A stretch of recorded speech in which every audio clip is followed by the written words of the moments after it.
Sanai, Siddhanatana, ධර්මයේ ශාන්තියක් වෙන්න, හිත පිරිසුදු කරගන්න ශක්තිය ලැබෙන්න, අපිට සනසිල්ලෙන් ඉඳ ලැබෙන්නේ අපේ හිත පිරිසුදු කෙනෙකුට. ඔක පොඩි ආර්ට් එකක්. In English, right? Today is in English, I got to know. So, well, be happy.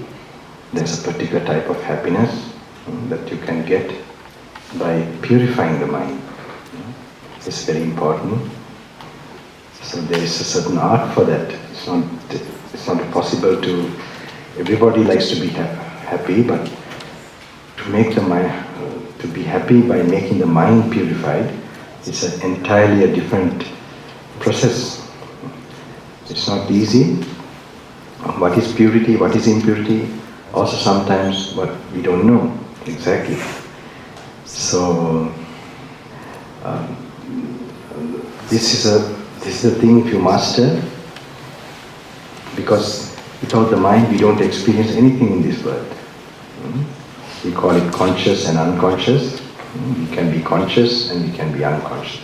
When you are conscious only, so this mind is the main place where, other than the body, we become aware of our world.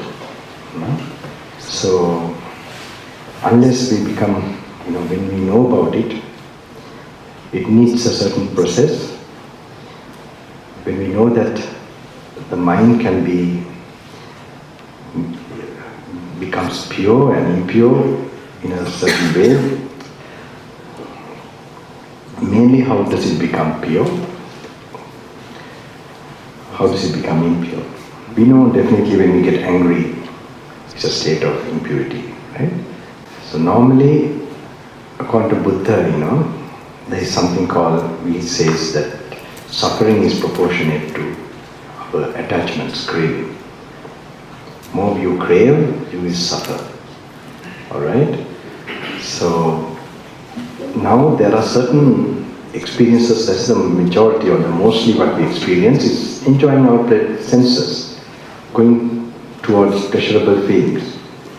So when we experience a pleasurable feeling, we are immediately experiencing good, something nice. But what happens? Our craving increases inside us.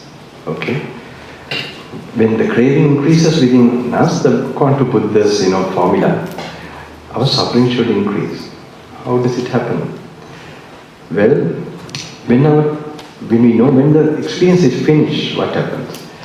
We feel heavy and some kind of emptiness. Okay? Say, I remember when we were very young, we used to go to this cinema hall with my parents. Once a month we used to see a movie. Just after the movie is finished, you can, when the lights come out, when the lights are on, you can see a very big difference atmosphere. Immediately, you have been entertained and all that, and then suddenly some emptiness. You can notice this very well with parents also. When they are with children, for example, they have been out for some time and they come for a holiday, say in a boarding or something, and they come back home and they spend some time and they go. Suddenly the parents, that's a great joy for them to see and hear. I've seen this, I have never been a parent, but I have seen in others, when the children leave, if they're close to you, they suddenly see, some emptiness and so proportionate to the enjoyment you get from outside. The absence of it creates suffering. And as soon as it ends also, you can't maintain such a happiness forever, and it goes on. That's the main reason for the suffering in pleasurable experience. Okay?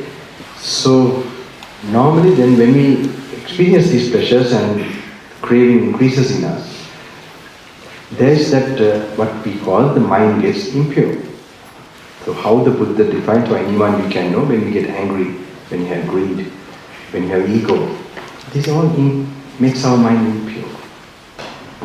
But the absence of that, compassion, letting go, compassion, and absence of greed. This is the mind that makes it pure.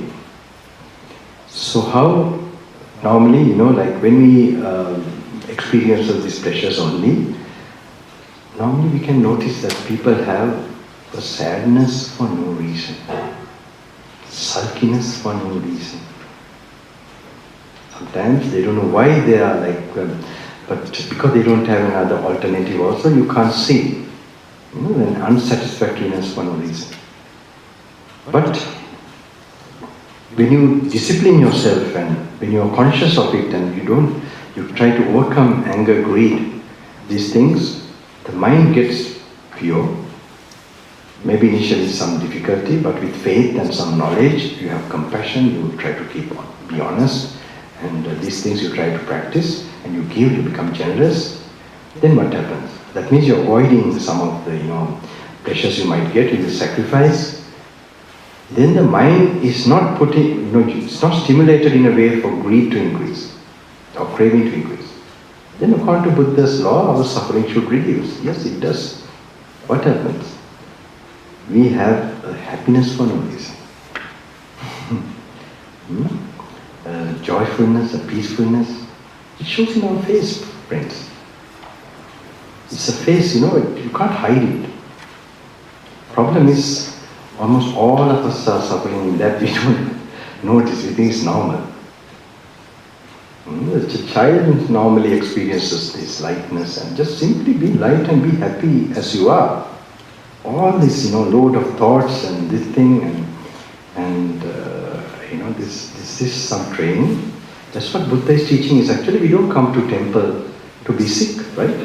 Not physically sick, I mean, mentally sick. We associate temples and all these things. Buddha is like a doctor, and monks also like, in a way, like doctor, representing the Buddha in some way, to remove our mental suffering. We can feel that when we come to the Bodhi tree or, when we just see the sign of the temple, the Buddha's energy emanates from the place. It's not a small place, It has been consecrated and, established by a certain thing. It has that force, the life force is working.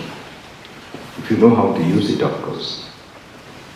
And so this is like that. If anyone is really interested to practice, maybe I'm a little bit helpful. If you really want to put your life into that, then maybe this is helpful. There are several occasions that, of course, I have this compassion for a long time. Want to serve the people, give them this support, give my life to them. But I am never interested to be around people. I'm a little bit like alone, and if you find who would look after me also, I'm a little bit stuck with a few people who have to take me here and there. Otherwise, I have my own thing, even in a temple or monastery I'm there, I would not go out. I'd be doing my things, I have no time also to go out. So, even in Sri Lanka, I keep a big distance from people who are closely supporting me. Even for years, I have never gone in their vehicles, nothing. I have my separate. So this is one of my teachers, way to be independent, to be away from, do your thing. So now I have to, before coming to this, certain things happened that told me I went too far. I should have shared something. That was 2-3 occasions of near-death experience. One was in 2015 in Kailash. Maybe you all have heard, who have listened to the discourses. That is in Mansarovar, just this beautiful mountain, Kailash, just near there's a huge lake. It's supposed to be the biggest lake in the Himalayas, 98 kilometers long. Some say it's Anotartha Villa, but it is supposed to be, it is Kailash, Mansarovar, now the present name.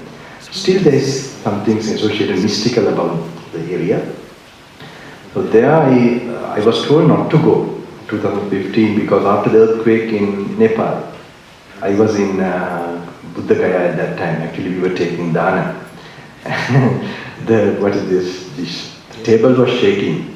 So this is in Buddha Gaya, but it's in exactly the lake where the Kathmandu and down is Bihar and Buddha Gaya. So this shake, I was that time the end of that, then there was my brother mount. So it was shaking, but I thought maybe my meditation, because I was not sure whether I was really experiencing that. But then suddenly I realized, it's shaking, it's shaking, and it just go out, call. So see, it was the time that big earthquake took place in Nepal. And that time, I anyway normally used to go every year to Kailash, so I went for different reason. I went to see there are a lot of people who helped me many years going to Kailash, the agencies and those people. So I want to go and see them when they're in really tough time. So when I was going the flight, the immigration or the ticket, I think the ticket people, they were asking, all are coming out, why are you going back? Why are you going in? Rescue people are going. And I said, this is the time I must go. This is when they are in need and fear, who have helped me, and I'm nearby to that area. And so anyway, I went. When I went there later to see, I got some mystical signs that not to go. But sometimes I don't believe means I don't rely too much on some kind of, I try to relate to the reality present through my eyes also. So it came to me not to go this year, no. But then suddenly the visa permit was possible. The agencies were open, and so I went ahead. And I was also a little surprised. Everything went nicely, smoothly. And then finally I was in Lhasa and then going to Kailash, in the vehicle. So while we were going, everything was okay. Until we came to Mansarovar, the lake. There suddenly, what is this, it was okay, but I was so overconfident, I think. So there's suddenly a shift of altitude to 4,900, 700, 800, 900 meters from sea level, from Saga. Saga means just before that one city. So there, when I was seeing Kailash, when I was nearing the lake and all that, I was surprised. So I was remembering that I was given these signs, not good to go this year, but then I just made it. So anyway, I forgot about that. And normally I have, gone into the water.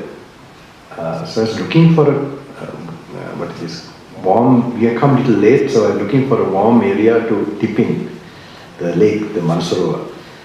Went, there was no particular place that was getting cold, the wind was strong, but I saw a cave and I went there and I started meditating. The wind was so strong that, it was so chilling, and I had no proper, like this I was, not properly. Normally I have jacket and all that to cover up, but I didn't wear that. And I was exposed to the cold. Then I meditated.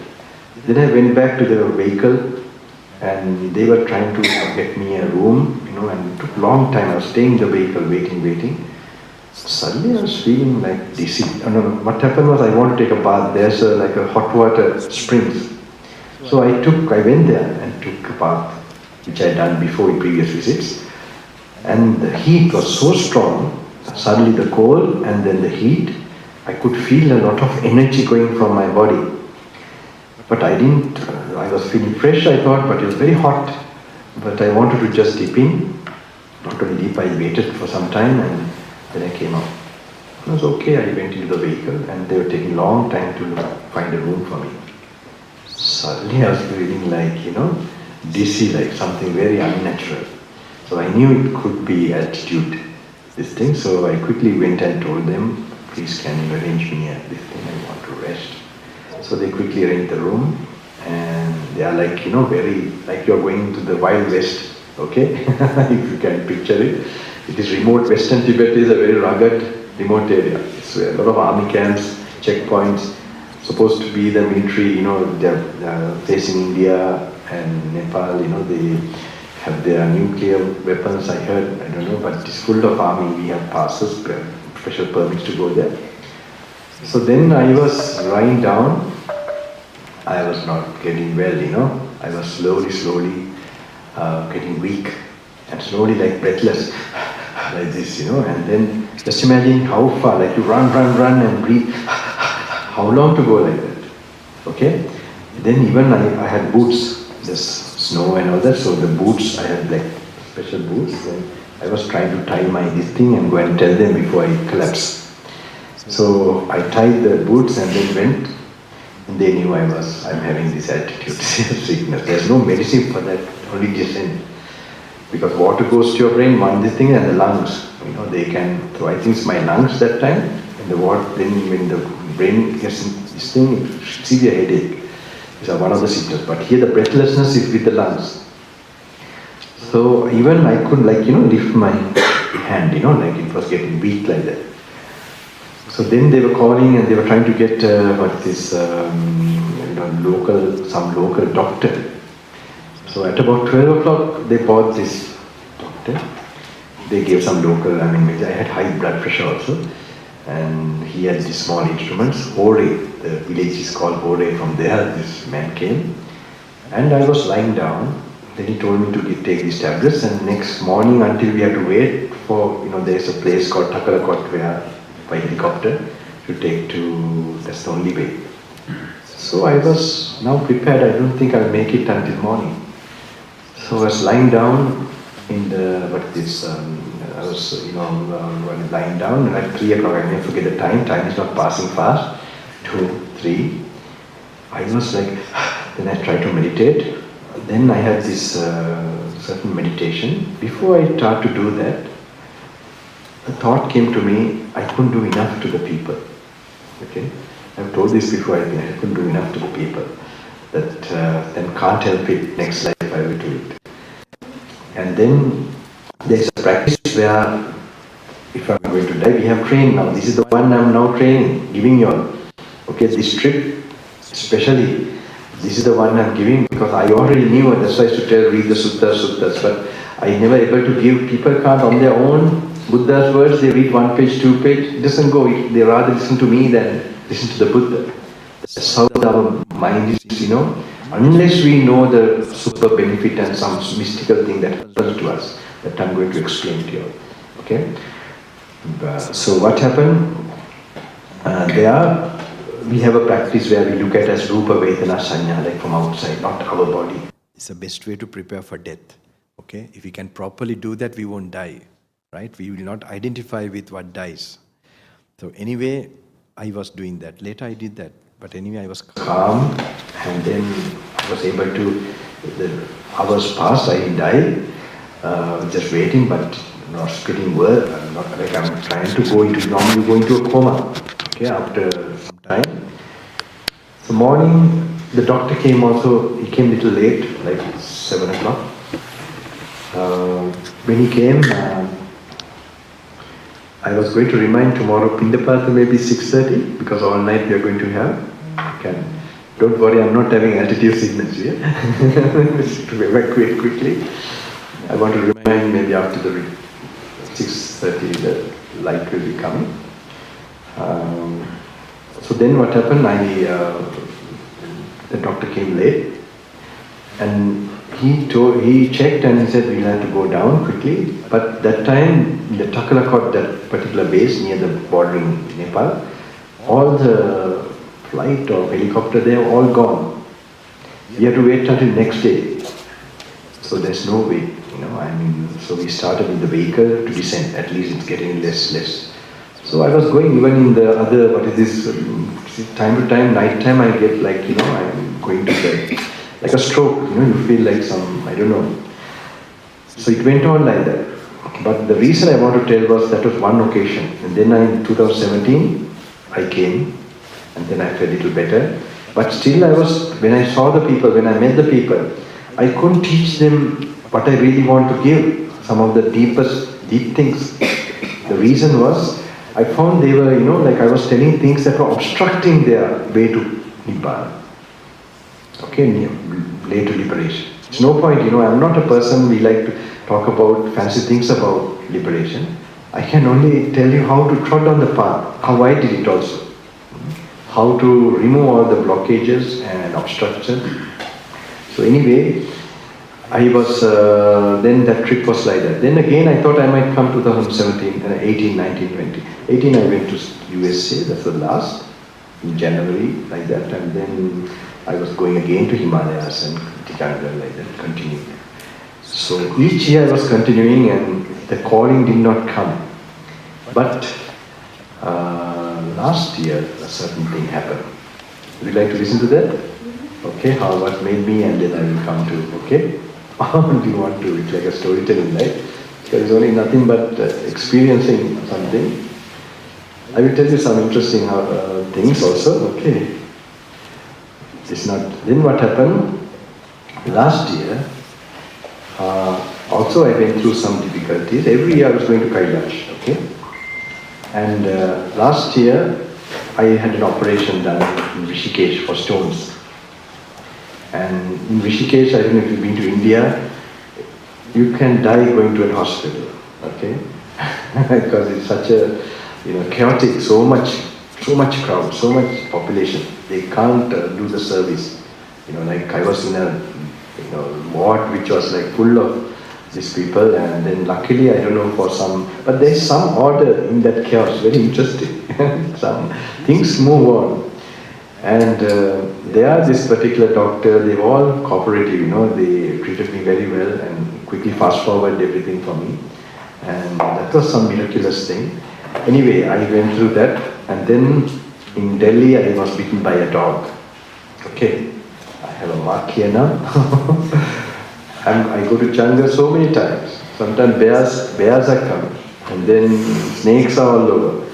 But nothing happened. If something happened, they are finished, because there's no way of bringing to emergency. Even last time in Kabilita, in the Yala National Park, I was also a little bit, I was put the torch like this.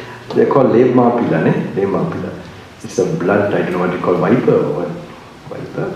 They're everywhere, putting the torch, one here, one there, I could count.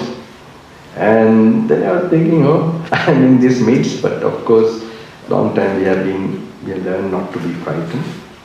Otherwise, how can you stay there? And fear kills you actually. They feel the vibrations, the animals, and they react. They have an order and they have rules. Not like human beings, more rules, they don't attack just like that. Even if you trample them, they will wait, unless they are really so, like hunters. Suddenly you see their distorted face and all that. The bears have just jumped from nowhere. And they were wondering, because they feel the vibration. Those beings, they perceive, even animals, any type of animal. So, then what happened in this dog bite, and not easy for me, not here, it is a few people now here, something happened maybe. There I keep my attendance far away. So anyway, I was able to get the treatment for that. Then after that soon I arranged for Kailash. So it was only not even 2 months. But when I came to Lhasa, the Tibet capital, and just suddenly a high altitude, I was feeling an unusual weakness. Very, but this time I had some Chinese devotees who were very, they were giving me full support from the airport. They picked me up and they were looking after me, they were constantly with me. There is all China. China is a very, you feel like you're in a prison. It's not an easy place. Everything is looked, monitored, and especially in robes due to Dalai Lama, they have quite a bit of you can't teach, preach or talk spiritual things with anyone. So anyway, these Chinese devotees, they were there for me that time. I had full, and they saw I was getting weak. At night time they took me doctor also, and they were monitoring my everything. But I was now postponing going by vehicle. It's a very strenuous 3-day journey, slowly acclimatizing to high altitude. So what happened? I was wondering what's this weakness. I thought maybe I'm old now, and that's maybe because I couldn't see any reason, but I didn't find the reason. During the operation, blood has gone. So when the blood has gone, this kind of exertion is not good for at least 1 year or 6 months. So, but I had the doctor also didn't think I'll be going like this. So then I faced this, tremendous. Then I waited. Now our time, we have a schedule, like there is limited time we are given the permit. So then some perception came to me that if I don't tire my body, there's a way of going to Kailash without tiring the body, to go. So entirely a different route was taken to another nearby town which had an airport. But the problem is it's like sudden altitude, 4,000 meters suddenly up, high altitude. So it's suddenly going without going gradually, it has its danger. Anyway, there's no other option. Only thing is just a few hours of flight to that place, no exertion of going 3 days in rugged mountain. Then finally we decided to go like that, and these others came who were guide and the driver with the oxygen cylinders. So this is the first time I used oxygen and going to Kailash. Anyway, I didn't go back. I went there and came back. After that, things were getting better slowly. After that trip, I want to tell you this because with great difficulties, good things wait for you. I have experienced this so many times in my life, where challenging things come very strongly. More challenging means that very good things are waiting for you. Like gems are waiting for you. So every occasion I have seen. So what is the gem? It's actually what I'm doing now. But for that, August 1st, certain special things happen. In India, I was told by, one of my assistant who helps me there, because when I have to go without touching money and all that, he was the oldest assistant I had. He now is not close to me, but anyway, he told me there is this place, this special person. Now he's doing a lot of he called me Swamiji, why don't you go? I said, I am not interested, but when I got to know the mountain, there's a mountain, and I felt there's something special there. So I went there, not to meet this person, because lakhs and lakhs of people, now he's actually also in India creating that revival, because all the people are losing faith in monks and sadhus, and this thing they feel is like they're losing faith. So he's actually creating it's called like a chamatkar. Chamatkar means some kind of meditation power he's demonstrating. So what he does is he's well known. He's like lakhs of people. He will call them by name or this thing. Like first he will call them and he make them sit down and he will write. When he write, then he asks, "What's your problem?" They say, "My problem is this and this," and he has written the problem, and then he has given some solution also. So this he became very popular. How does he get? And sometimes he has told, he tell a telephone number and tell them to ring that number, and the person is called out of the things. So he became he's very popular. But he has been living a pure and some power he has got. So it's very good. So he was there, but he can't. So much crowd. So I was interested in the mountain where he was supposed to have, where his area. I went to the mountain. It was very nice, and there are a lot of people from all over India. People, cripples and blind people, deaf people, blind, deaf, like Jesus' time. Very interesting. So anyway, I was there in the mountain there, and then I went the second trip also. When I went the second time, very interestingly, he was in the same flight.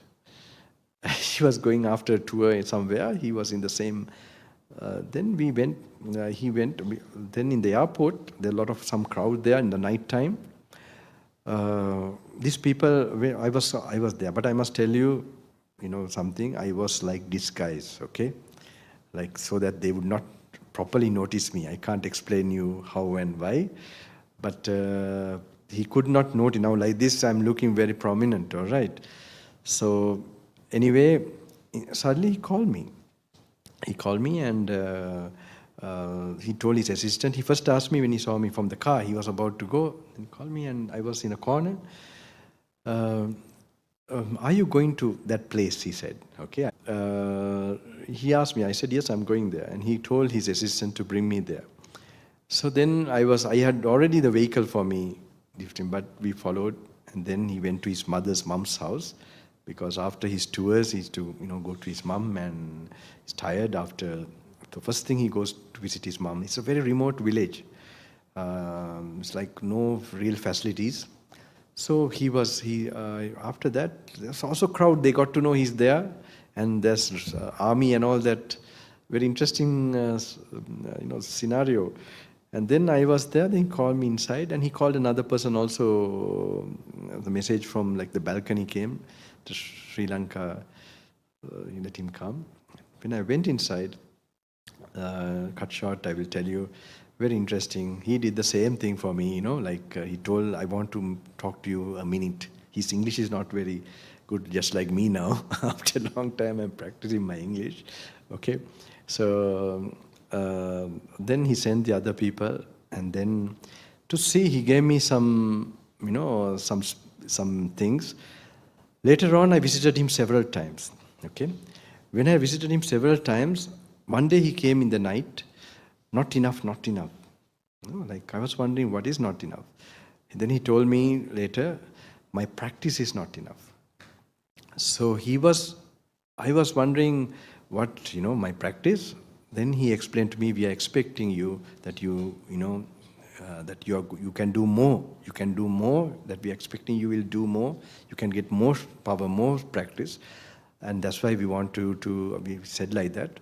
And he explained. So he didn't tell what I should do more. So I went to Sri Lanka. I was in India also and practiced more. But I came back again one day. I saw him from far and he asked, when did you come? And then he asked me, I immediately asked him, how is my practice? I want to know now, after doing. He did like this. He looked and thought, and then he did like this. And then he said, what he means like this. What do you mean? You know what it means? If someone says like this, it means what? Medium. It's an Indian sign language or what? Not Australian. Eh? Have you ever familiar with like this? It's okay. Like this, right? So what he did was he told, I will explain to you in in his kutir or room. The 2 o'clock I meet him. It's not easy, I don't know how it's a very surprise thing for me also, with so much crowd trying to struggle to meet him. Then he explained to me, there is a particular meditation where you see there's no me, no me meditation. He called me like that. In South India, there is Ramana Maharishi, I don't know whether you're familiar. There is something for inquiry. Who am I? I think some of you seem to be familiar. So this self-inquiry way of this thing. So this is the closest he could, for me, his vocabulary and knowledge. But he was referring to something in the Buddha's main teaching. He later told me that when you do this is the highest practice, highest kind of sadhana. Sadhana means meditation. If you do this, we'll have to search for you. We'll have to look for you. So he was encouraging me. And that's the same time he told me that we both have been together in previous life. Previous life we have been like brother monks, brothers, yogis. And later he told me, you and that we are both like same mold, like the same, both no difference. So sometimes I think my yogic way is very similar to him, that kind of practice. But my other one, of course, is very different regarding enlightenment and going towards self-realization. So I don't think he has that knowledge at all.